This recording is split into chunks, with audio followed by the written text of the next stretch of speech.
ሄሎ ኤቭሪዋን የዛሬው ትምህርታችን እጅግ በጣም ጠቃሚ የሆኑ የእንግሊዝኛ ቃላት በአማርኛ ነው። ከበቂ ምሳሌ ጋር ነው ይዤላችሁ የቀረብኩት። ውድ ተመልካቾች ቪዲዮውን ላይክ አድርጋችሁ ጀምሮ አሁን ቀጥታ ወደ ትምህርቱ እንለፍ። አቦርቲቭ ያልተሳካ፣ አቦርቲቭ ያልተሳካ።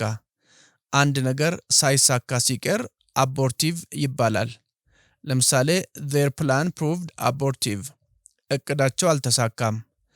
their plan proved abortive እቅዳቸው አልተሳካም። አንድ ነገር proved ማለት እንደዚያ መሆኑን ያሳያል። ፕላን ያው እቅድ ነው። ስለዚህ their plan proved abortive ማለት እቅዳቸው አልተሳካም ወይም እቅዳቸው ሳይሳካ ቀረ ማለት ነው። abound በስቶ መገኘት፣ abound በስቶ መገኘት። አንድ ነገር abound ነው ማለት የሆነ ቦታ በስቶ የሚገኝ ነገር ነው ማለት ነው። ለምሳሌ fish abound in the lake ማለት በሐይቅ ውስጥ አሳ በስቶ ይገኛል ማለት ነው። fish abound in the lake በሐይቅ ውስጥ አሳ በስቶ ይገኛል። ሌክ ማለት ሐይቅ ማለት ነው። abound ያው በስቶ መገኘት ነው። ስለዚህ fish አሳ ስለሆነ fish abound in the lake ማለት በሐይቅ ውስጥ አሳ በስቶ ይገኛል ማለት ነው ወይም አሳ በብዛት ይገኛል ማለት ነው። abandon መተው፣ abandon መተው። abandon ማለት መተው ማለት ነው። የሆነ ነገር መተው ወይም ደግሞ የሆነ ቦታ ትቶ መሄድ ወይም ደግሞ የሆነ ግንኙነት መተውም በአጠቃላይ abandon ይባላል። ለምሳሌ he abandoned the city ማለት ከተማዋን ትቶ ሄደ ማለት ነው።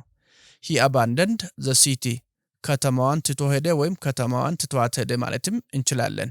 city ማለት ከተማ ማለት ነው። abandoned መተው ስለሆነ he abandoned the city ማለት ከተማዋን ትቶ ሄደ ወይም ከተማዋን ትቷት ሄደ ማለት ነው። about ስለ፣ about ስለ። ይሄ ፕሪፖዚሽን ነው። ስለ ማለት ስለ አንድ ነገር ለማውራት የምንጠቀመው ቃል ነው። ለምሳሌ ስለዚህ፣ ስለዚያ፣ ስለዚህ ጉዳይ፣ ስለዚያ ነገር ለማለት ስንፈልግ about የሚለውን ፕሪፖዚሽን እንጠቀማለን ማለት ነው። ለምሳሌ we talked about school ማለት ስለ ትምህርት ቤት አወራን ማለት ነው። we talked about school ስለ ትምህርት ቤት አወራን። school ትምህርት ቤት ነው። about ያው ስለ ማለት ነው። talked ደግሞ የtalk past form ነው። ማውራት፣ መነጋገር፣ መወያየት ማለት ነው። ስለዚህ we talked about school ማለት ስለ ትምህርት ቤት አወራን፣ ስለ ትምህርት ቤት ተወያየን፣ ተነጋገርን እንደማለት ነው። abandoned የተተወ፣ abandoned የተተወ። abandon መተው ማለት ነው። abandoned ማለት ደግሞ የተተወ ነገር ማለት ነው። abandon ድርጊትን ያሳያል። abandoned ደግሞ ራሱ የተተወውን ነገር ያሳያል ማለት ነው። ለምሳሌ the issue is abandoned ማለት ጉዳዩ ተትቷል ማለት ነው። the issue is abandoned ጉዳዩ ተትቷል። issue ማለት ጉዳይ ማለት ነው በዚህ ኮንቴክስት። abandoned ደግሞ ተትቷል ማለት ወይም የተተወ ነገር ነው ማለት ስለሆነ the issue is abandoned ማለት ጉዳዩ ተትቷል ማለት ነው። አሁን የማይነሳ ጉዳይ ሆኗል እንደማለት ነው። above በላይ፣ above በላይ። above ማለት ከአንድ ነገር በላይ እንደማለት ነው። ማንኛውም ነገር ሊሆን ይችላል። ይሄም ፕሪፖዚሽን ነው። above ማለት በላይ ማለት። ለምሳሌ the book is above the shelf ማለት መጽሐፉ ከመደርደሪያው በላይ ነው ማለት ነው። the book is above the shelf መጽሐፉ ከመደርደሪያው በላይ ነው ማለት ነው። እዚህ ጋር ሼልፍ ማለት መደርደሪያ ማለት ነው። above በላይ ማለት ነው ወይም ከላይ የምንለው። book መጽሐፍ ነው። ስለዚህ the book is above the shelf ማለት መጽሐፉ ከመደርደሪያው በላይ ነው ማለት ነው። መደርደሪያው ላይ ነው ማለት አይደለም። መደርደሪያው ላይ ነው ማለት on ነው። ይሄ ደግሞ ከዚያ በላይ የሆነ ነገር ላይ ሊሆን ይችላል። ስለዚህ እዚያ ላይ ሳይሆን ከሱ በላይ ነው ያለው ማለት ነው። abase ማዋረድ፣ abase ማዋረድ። abase ማለት አንድን ሰው ማዋረድ ማለት ነው። ለምሳሌ he tried to abase his rival ተቀናቃኙን ለማዋረድ ሞከረ። he tried to abase his rival ተቀናቃኙን ለማዋረድ ሞከረ። ራይቫል ማለት ተቀናቃኝ ማለት ነው። አቤስ ማዋረድ ስለሆነ tried መሞከር ነው። he tried to abase his rival ማለት ተቀናቃኙን ለማዋረድ ሞከረ ማለት ነው። አባሽ ማሳፈር፣ አባሽ ማሳፈር። አባሽ ማለትም ማሳፈር ማለት ነው። ማንኛውንም ሰው ሊሆን ይችላል። ለምሳሌ she was abashed by the joke በቀልዱ አፈረች። she was abashed by the joke በቀልዱ አፈረች። ጆክ ማለት ቀልድ ማለት ነው። abashed ማለት ደግሞ ማፈር ማለት ነው። በዚህ ኮንቴክስት was passive construction መሆኑን ያሳያል። ስለዚህ she was abashed by the joke ማለት በቀልዱ አፈረች ወይም ቀልዱ አሳፈራት ማለት ነው። abreast ጎን ለጎን፣ abreast ጎን ለጎን። abreast ማለት የሆኑ ነገሮች ጎን ለጎን ሲሆኑ ማለት ነው። ለምሳሌ let's walk abreast ማለት ጎን ለጎን እንጓዝ ወይም እንሂድ ማለት ነው። let's walk abreast ጎን ለጎን እንጓዝ ወይም እንሂድ ማለት ነው። abreast ጎን ለጎን መሆን ማለት ነው። walk መጓዝ ወይም መሄድ ነው። ስለዚህ let's walk abreast ማለት ጎን ለጎን እንሂድ ወይም እንጓዝ ማለት ነው። abate መቀነስ፣ abate መቀነስ። abate ማለት መቀነስ ማለት ነው። ይሄ የሂሳብ ስሌት ማለት ሳይሆን ያንድ ነገር ካለበት ሁኔታ መቀነስ ማለት ነው። ለምሳሌ his anger will abate soon ንዴቱ በቅርቡ ይቀንሳል። his anger will abate soon ንዴቱ በቅርብ ይቀንሳል። soon ማለት ቶሎ ወይም በቅርቡ እንደማለት ነው። abate መቀነስ ነው። anger ንዴት ነው። ስለዚህ his anger will abate soon ማለት ንዴቱ በቅርቡ ይቀንሳል ማለት ነው። abridge ማሳጠር፣ abridge ማሳጠር። abridge ማለት ሰፋ ያለ ነገር ማሳጠር ማለት ነው። ለጽሁፍ ሊሆን ይችላል ወይም ለማንኛውም ነገር እንደየኮንቴክስቱ መጠቀም ይቻላል። ለምሳሌ they abridge the story ማለት ታሪኩን ያሳጥሩታል ማለት ነው። they abridge the story ታሪኩን ያሳጥሩታል። story ታሪክ ማለት ነው። abridge ማሳጠር ማለት ነው። ስለዚህ they abridge the story ማለት ታሪኩን ያሳጥሩታል ማለት ነው። እዚህ ጋር ስቶሪ ማለት የሚነገር ነገር የሚተረክ ነገር እንደማለት ነው። ስለዚህ ያንን ያሳጥሩታል ማለት ነው። abroad ከሀገር ውጭ ወይም ውጭ ሀገር ማለት ይቻላል። abroad ከሀገር ውጭ ወይም ውጭ ሀገር ማለት ይቻላል። ለምሳሌ she studies abroad ማለት ከሀገር ውጭ ትማራለች። she studies abroad ከሀገር ውጭ ትማራለች ወይም ውጭ ሀገር ትማራለች ማለት ይቻላል። abrogate መሻር፣ abrogate መሻር። አንድን ነገር abrogate ማድረግ ማለት መሻር፣ ስራ ላይ ወይም ጥቅም ላይ እንዳይውል ማድረግ ማለት ነው። በመሻር ወይም በማስቀረት። ለምሳሌ the law was abrogated ማለት ህጉ ተሽሯል ማለት ነው። the law was abrogated ህጉ ተሽሯል ማለት ነው። እዚህ ጋር abrogated ማለት የተሻረ ነገር ማለት ነው። was passive construction ነው የሚያሳየው past ሆኖ law ህግ ነው። ስለዚህ the law was abrogated ማለት ህጉ ተሽሯል ማለት ነው። በሆነ አካል ተሽሯል ማለት ነው ያ ህግ። abruptly በድንገት፣ abruptly በድንገት። abruptly ማለት አንድ ነገር በድንገት ሲከሰት እንደማለት ነው። ለምሳሌ he left abruptly ማለት በድንገት ሄደ ማለት ነው። he left abruptly በድንገት ሄደ። left የሊቭ ፓስት ፎርም ነው። abruptly ማለት ደግሞ በድንገት ማለት ነው። ስለዚህ he left abruptly ማለት በድንገት ሄደ እንደማለት ነው። ብድግ ብሎ መሄዱን ያሳያል። abbreviate ማሳጠር፣ abbreviate ማሳጠር። አብሪቬት ማለት አንድን ረዘም ያለ ነገርን ማሳጠር እንደማለት ነው። ለምሳሌ አብሪቬት ዩር ኔም ማለት ስምህን አሳጥር ማለት ነው። አብሪቬት ዩር ኔም ማለት ስምህን አሳጥር ማለት ነው። የአንዳንድ ሰው ስሙ ረጅም ከሆነ አጠር አድርጎ አሳጥሮ መናገር እንደማለት ነው። ስለዚህ አብሪቬት ዩር ኔም ማለት ስምህን አሳጥር ማለት ነው። አብሪቬሽን ማለት ደግሞ ምህጻረ ቃል ማለት ነው። አብሪቬሽን ማለት ምህጻረ ቃል ማለት ነው። ለምሳሌ አንድ ሰው ዶክተር ከሆነ ታይትሉን አብሪቬት ሲያደርግ ዲአር ያደርገዋል። አብሪቬሽን ደግሞ ይሄኛው ያጠረው አብሪቬሽን ይባላል። አብሪቬት ማድረግ ሂደቱ ነው፣ የማሳጠር ሂደት። አብሪቬሽን ደግሞ አጥሮ የምናገኘው ካሳጠርን በኋላ የሚገኘው ነገር እንደማለት ነው። ምህጻረ ቃል እንደማለት ነው በአማርኛ። ለምሳሌ ዲአር ኢስ አን አብሪቬሽን ማለት ያው በእኛ ዶ ህዝባር አር የምንለው ምህጻረ ቃል ነው ማለት ነው። በእኛ በአማርኛ ዶ ህዝባር አር ማለት ምህጻረ ቃል ነው። ዲአር ኢስ አን አብሪቬሽን ማለት በአማርኛ ዶ ህዝባር አር ማለት ምህጻረ ቃል ነው እንደማለት ነው። ስለዚህ ዶክተር የሆነ ሰው አሳጥሮ ሲጽፎ ታይትሉን ዶ ህዝባር አር አድርጎ ይጽፋል። ይሄ ምህጻረ ቃል ይባላል። ብዙ ምህጻረ ቃላት አሉ። በአማርኛም በእንግሊዘኛም በማንኛውም ቋንቋ ውስጥ እናገኛቸዋለን። አብሰንስ አለመኖር። አብሰንስ አለመኖር። አብሰንስ ማለት አለመኖር ማለት ነው። በህይወት ሳይሆን የሆነ ቦታ አለመገኘት እንደማለት ነው። ለምሳሌ ሄር አብሰንስ was noticed ማለት አለመኖሯ ታውቋል ማለት ነው።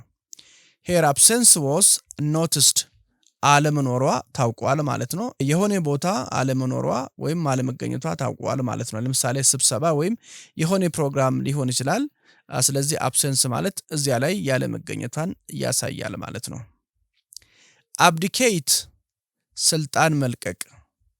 አብዲኬት ስልጣን መልቀቅ። አንድ ሰው አብዲኬት አደረገ የምንለው ስልጣኑን ሲለቅ የምንጠቀመው ቃል ነው። ስልጣኑን ለቀቀ ማለታችን ነው። ለምሳሌ ሺ አብዲኬትድ ፓወር ማለት ስልጣን ለቀቀች ማለት ነው። ሺ አብዲኬትድ ፓወር ስልጣን ለቀቀች። ፓወር ማለት ስልጣን ማለት ነው። አብዲኬት መልቀቅ ነው። አብዲኬትድ ደግሞ ፓስት ፎርሙ ነው። ስለዚህ ሺ አብዲኬትድ ፓወር ማለት ስልጣን ለቀቀች ማለት ነው። አብሰንቲ ቀሪ። አብሰንቲ ቀሪ። አብሰንስ መቅረት ነው። አብሰንቲ ደግሞ ቀሪ የሆነ ሰውዬ ራሱ እንደማለት ነው። ባለቤቱ ያው ሰውየው አብሰንቲ ይባላል። ለምሳሌ he is an absentee ማለት እሱ ቀሪ ነው ማለት ነው። he is an absentee ማለት እሱ ቀሪ ነው፣ የሆነ ቦታ አልተገኘም፣ መገኘት ያለበት ቦታ ማለት ነው። ስለዚህ አብሰንቲ ይባላል ማለት ነው። አብድመን ሆድ። አብድመን ሆድ። አብድመን ማለት ሆድ ማለት ነው፣ የሰውነታችን ክፍል። ለምሳሌ he felt pain in his abdomen ማለት ሆዱን አመመው ማለት ነው። he felt pain in his abdomen ሆዱን አመመው። ፔን ህመም ነው። ፌልት የፊል ፓስት ፎርም ነው፣ የሚሰማን ስሜት ለመግለጽ የምንጠቀመው ቃል ነው። ስለዚህ he felt pain in his abdomen ማለት ሆዱን አመመው ወይም ደግሞ ህመም ተሰማው ማለት ነው ሆዱን። አብሰንትሊ ባለማስተዋል። አብሰንትሊ ባለማስተዋል። አንድ ሰው የሆነ ነገር ባለማስተዋል ሲያደርገው ወይም ደግሞ ሳያስተውለው ሲያደርገው አብሰንትሊ እንደዚህ ያደረገ እንለዋለን። ለምሳሌ she nodded absently ማለት ባለማስተዋል ራሷን ነቀነቀች ማለት ነው።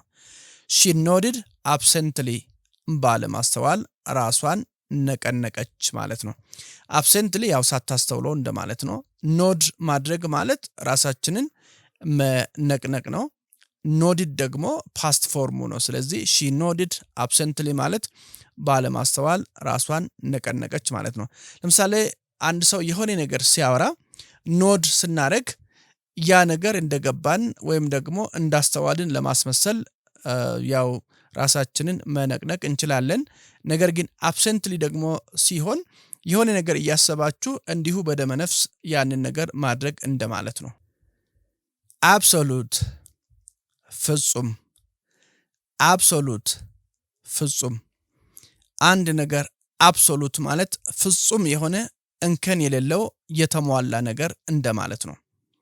ለምሳሌ she has absolute trust ማለት ፍጹም እምነት አላት ማለት ነው። she has absolute trust ማለት ፍጹም እምነት አላት ማለት ነው። እዚህ ጋር trust ማለት አንድ ነገር ይሆናል ይደረጋል ብላ ለአንድ ሰው ወይም ደግሞ ለአንድ ነገር ያላት እምነት እንደማለት ነው። ስለዚህ absolute ማለት ፍጹም ስለሆነ she has absolute trust ማለት ፍጹም እምነት አላት ማለት ነው በአንድ ነገር ዙሪያ። አቤት ማገዝ በክፉ ነገር እንደማለት ነው። አቤት ማገዝ በክፉ ነገር ይሄ ማለት ከአንድ ሰው ጋር በክፉ ነገር መተባበር ወይም በዚያ ክፋት ማገዝ እንደማለት ነው። ለምሳሌ ዶን አቤት ክራይም ማለት ወንጀል አታግዝ ማለት ነው። ዶን አቤት ክራይም ወንጀል አታግዝ። ክራይም ማለት ወንጀል ማለት ነው። አቤት ማገዝ ወይም በዚያ መተባበር ነው። ዶንት አታድርግ ማለት ስለሆነ ዶን አቤት ክራይም ማለት ወንጀል አታግዝ ወይም በወንጀል አትተባበር እንደማለት ነው። አቤያንስ ጊዜያዊ መቋረጥ አቤያንስ ጊዜያዊ መቋረጥ አቤያንስ ማለት አንድ ነገር ለጊዜው ሲቋረጥ የምንጠቀመው ቃል ነው ወይም ደግሞ አንድ ነገር ለጊዜው ተቋርጧል ለማለት ስንፈልግ የምንጠቀመው ቃል ነው። ለምሳሌ the plan is abeyance ማለት እቅዱ ለጊዜው ቆሟል ወይም ተቋርጧል ማለት ነው። the plan is in abeyance እቅዱ ለጊዜው ቆሟል ወይም ተቋርጧል። the plan is in abeyance እቅዱ ለጊዜው ቆሟል ወይም ተቋርጧል ማለት ነው። absorb መምጠጥ absorb መምጠጥ absorb ማለት አንድን ነገር መምጠጥ ማለት ነው። ለሰው ወይም ለነገሮች መጠቀም ይቻላል። በተለይ ፈሳሽ ነገር የሚመጥ ነገር ያንን ነገር absorb አደረገው ይባላል። ለምሳሌ a sponge absorbs water ማለት ስፖንጅ ውሃ ይመጣል ማለት ነው። a sponge absorbs water ወይም water ማለት ስፖንጅ ውሃ ይመጣል ማለት ነው። absorbs ያው መምጠጥ ነው። ስፖንጅ ያው ቀጥተኛ ትርጉሙ ስፖንጅ ስለሆነ a sponge absorbs water ማለት ስፖንጅ ውሃ ይመጣል ማለታችን ነው።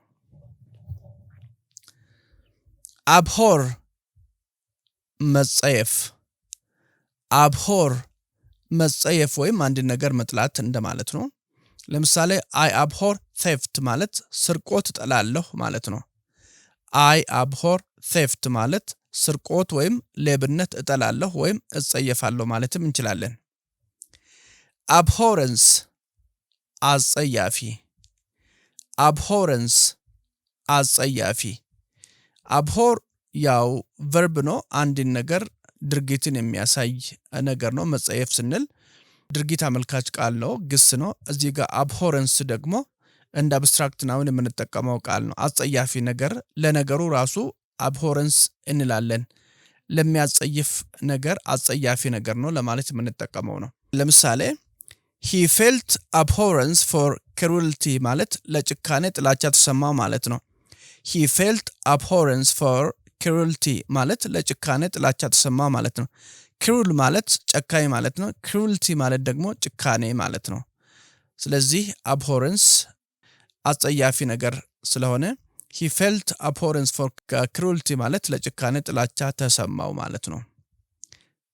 able የሚችል able የሚችል አንድን ሰው able ነው ስንል የሚችል ሰው አንድን ነገር የማድረግ ችሎታ ያለው ሰው እንደማለት ነው። she is able to swim ማለት መዋኘት ትችላለች ማለት ነው። she is able to swim ማለት መዋኘት ትችላለች ማለት ነው። swim መዋኘት ነው። able መቻል ነው። ስለዚህ she is able to swim ማለት መዋኘት ትችላለች ማለት ነው። absorbing የሚስብ absorbing የሚስብ absorbing ከመምጠጥ ጋር አይሄድም። ይሄ ይለያል ማለት ነው ቃሉ። አብዞርቢንግ ማለት በዚህ ኮንቴክስት የሚስብ ነገር ማለት ነው። ደስ የሚል ወይም የሚስብ ነገር እንደማለት ነው። ስለዚህ it was an absorbing book የሚስብ መጽሐፍ ነበር። it was an absorbing book የሚስብ መጽሐፍ ነበር። book መጽሐፍ ነው። absorbing የሚስብ ደስ የሚል እንደማለት ነው። was ፓስትን ያሳያል። ስለዚህ it was an absorbing book ማለት የሚስብ መጽሐፍ ነበር ማለት ነው።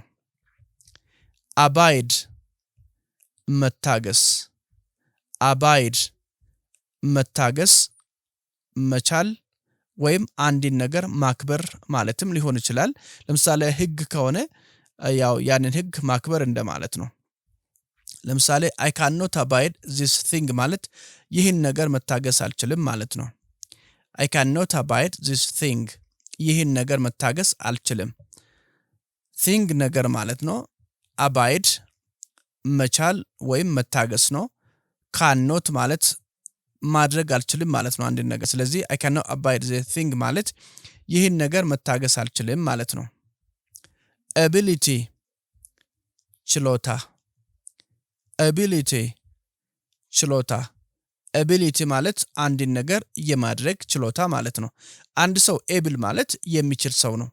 ability አለው ማለት ደግሞ ችሎታ አለው ማለት ነው።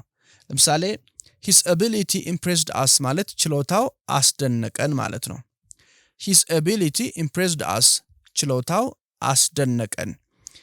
impress ማድረግ ማለት ማስደነቅ ማስደመም ማለት ነው። impress ደግሞ መሆን ማለት በአንድ ነገር መደመም ወይም መደነቅ ማለት ነው። ስለዚህ his ability impressed us ማለት ችሎታው አስደነቀን ማለት ነው። abstain መቆጠብ ወይም መታቀብ abstain መቆጠብ ወይም መታቀብ abstain ማለት አንድን ነገር ከማድረግ መቆጠብ ወይም ከዚያ ነገር መታቀብ ያንን ነገር አለማድረግ እንደማለት ነው። he chose to abstain ለመቆጠብ መረጠ። he chose to abstain ማለት ለመቆጠብ መረጠ ማለት ነው።